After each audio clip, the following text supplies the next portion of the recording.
Tell me, what are you really looking for when you go explore old abandoned houses? Peace? Thrills? Ghosts? What if you found something that was neither of those, but something that was much more dangerous? Your flashlight turns off, your video camera dies. Grab a blanket, turn off your lights, and let's get out of here, with 3 more urban exploration gone wrong. Bye-bye.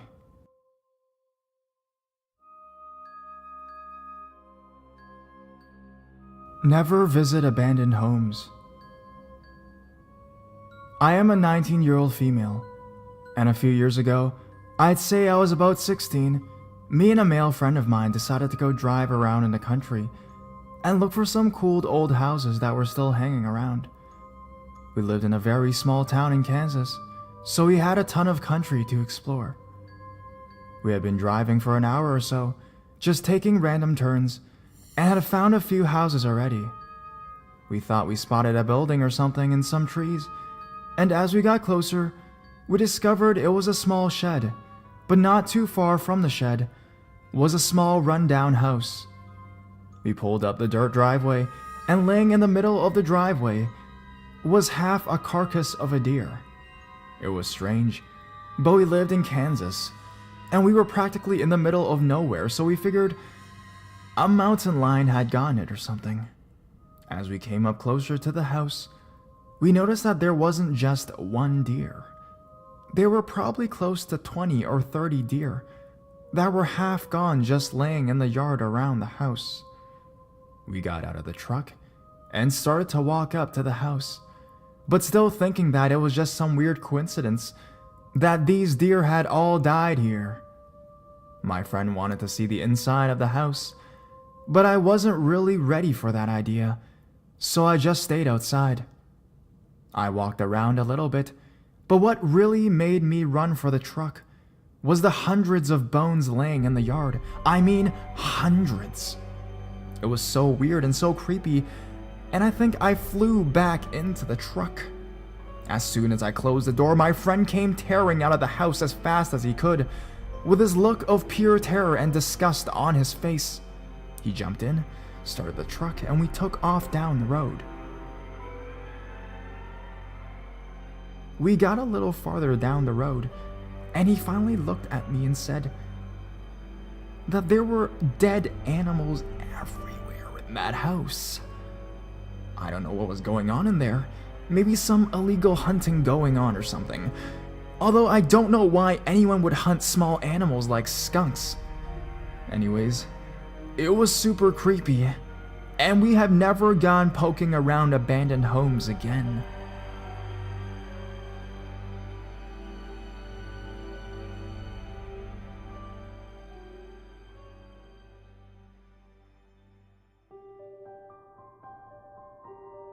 Why I don't explore abandoned houses anymore. I grew up in Indiana, and when I was 17, I got my first car and started exploring. I live somewhere pretty suburban, but if you drive an hour south, you are in the middle of nowhere. Tons of cornfields and abandoned houses. My friend and I started driving out there a lot, and started going to these abandoned houses and exploring them. My dad bought a camera for the family a bit earlier, so I would take that and shoot some photographs of the houses.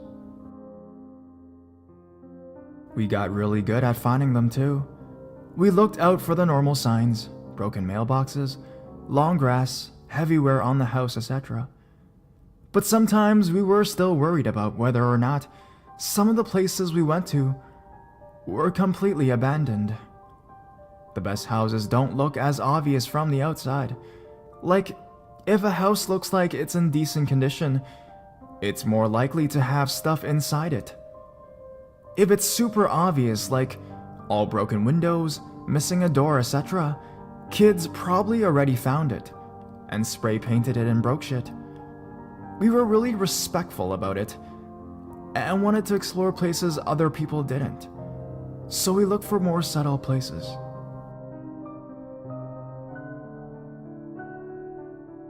I remember my friend and I were coming back from a concert in the summer. We spent the night at my cousin's place in the city, since the drive back is really long. We left during the day and started taking alternate routes back to try and find any cool places to explore.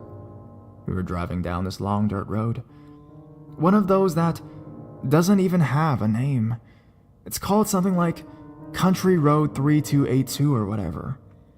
After a while, we see a long dirt driveway come out to the left, and in the distance, we see this really broken house. We pulled up into the driveway and drove down. It was probably a quarter-mile long. There was no big no trespassing sign, which usually means the place is definitely abandoned. I know that sounds stupid, but it was something that made us more confident in the house. We park and walk up to it. The door was falling off, and the windows were cracked. Inside the house, everything was thrown down.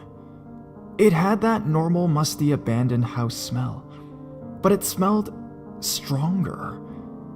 Like more rotten, kind of. And just really heavy. I don't know how to describe it. It was really weird. I figured since most of the shit inside the house was thrown around and moldy and rotten, it was probably just that. There was this tiny room to the side, but it was completely dark, so we walked past it. We walked towards the stairs and started stepping over broken glass, like a lot of it. It's common to see broken glass on the floor, but a huge area was completely covered in it. It made loud cracks as we walked. I started feeling worried. We walked up the stairs, which were also covered in glass. At the top, there was a long hallway. 2 rooms were opened on the side, and at the end was a closed door. The 2 rooms were mostly empty. I saw a bunch of garbage in one room. Black hoses, mason jars, Coke bottles with tubing. We kept walking and went up to the door and opened it. Suddenly, the smell hit us hard. It was this super strong chemical or rotting odor. And then we spotted him. There was a guy in the room. He was really frail, super gaunt. He had really baggy clothes and sores all on his face. He was holding a rifle and staring right at us. I couldn't speak. I see some beakers, bottles, and tubing on this table that looked like a really shitty science fair project. He lifts up the gun, and we sprint out. We got out of the house and started the car and drove off. We called the police, and it turns out he and a friend were squatting the place and running a meth lab. The police found one guy upstairs, and the other guy was in that really dark room downstairs. He heard our car come and was hiding in there and watched us. I have no clue why he didn't try to stop us. He was probably just tweaking out really hard. The broken glass was there to make a noise, to alert them when someone was outside. I feel so lucky to be alive and safe, because they could have easily killed us, and nobody would have known that we were there, and they would have been safe. I haven't gone exploring abandoned houses since that.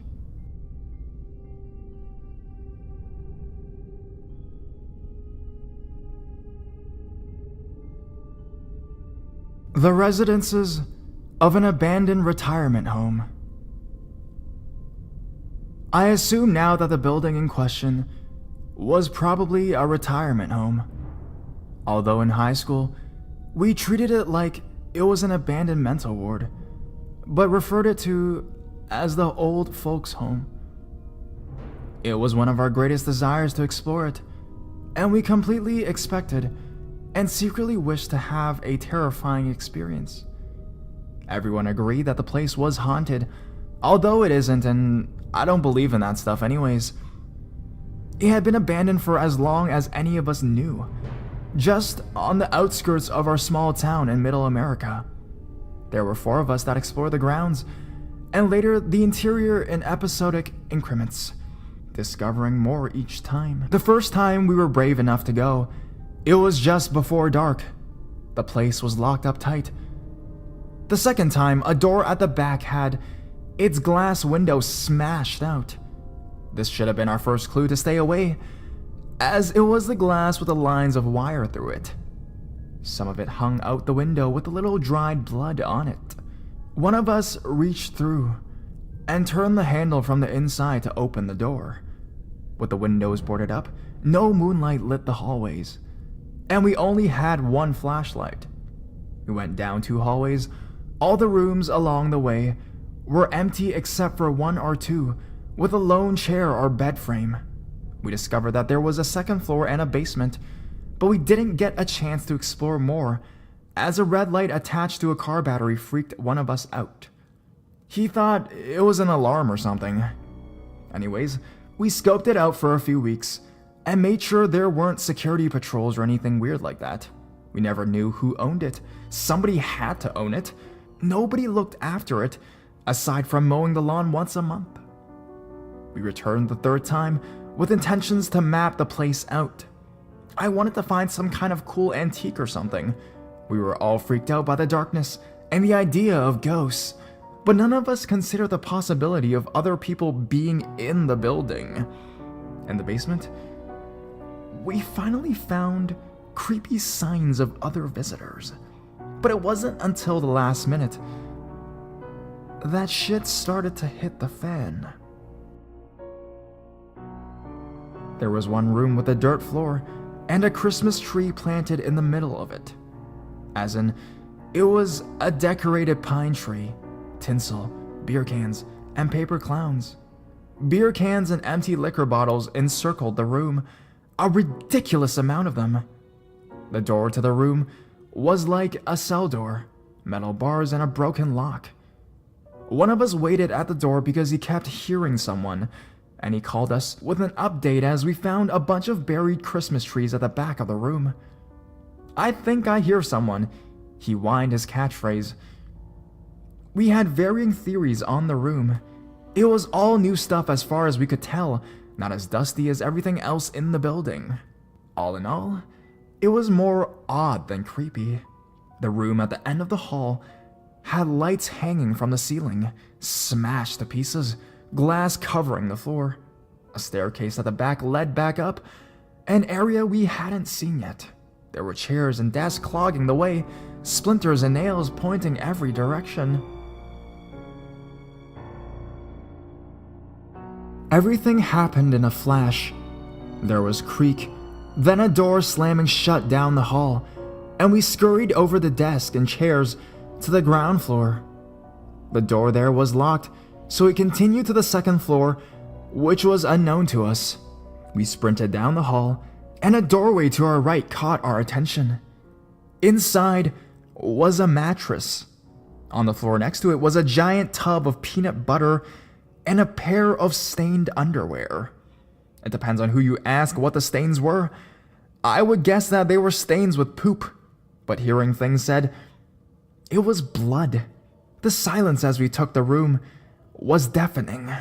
Probably a homeless person lived there, nothing sinister. I stepped into the doorway to try and see more, and as soon as I saw the upside down cross on the wall, I think it was upside down, but it could have been the fear, we heard the wood snapping in the stairway we had come from. Not just someone coming up, legs of chairs being broken. We bolted down the hall and found another staircase to get back to the ground floor and exit the building. We made it a block away and stopped to catch our breath. Everything was still for a moment, and then a car pulled out from behind the abandoned building and sped towards us. We ran again and didn't stop until we were back at my friend's house. None of us have a clue about anything we saw there. We didn't know if we should be worried or anything. We just hadn't seen enough, really. We never went near it again, and a year later, it was demolished. A Holiday Inn stands where the old folks' home once was. I don't care if anything creepy was actually taking place, but I'm glad we never met the residents of the abandoned retirement home.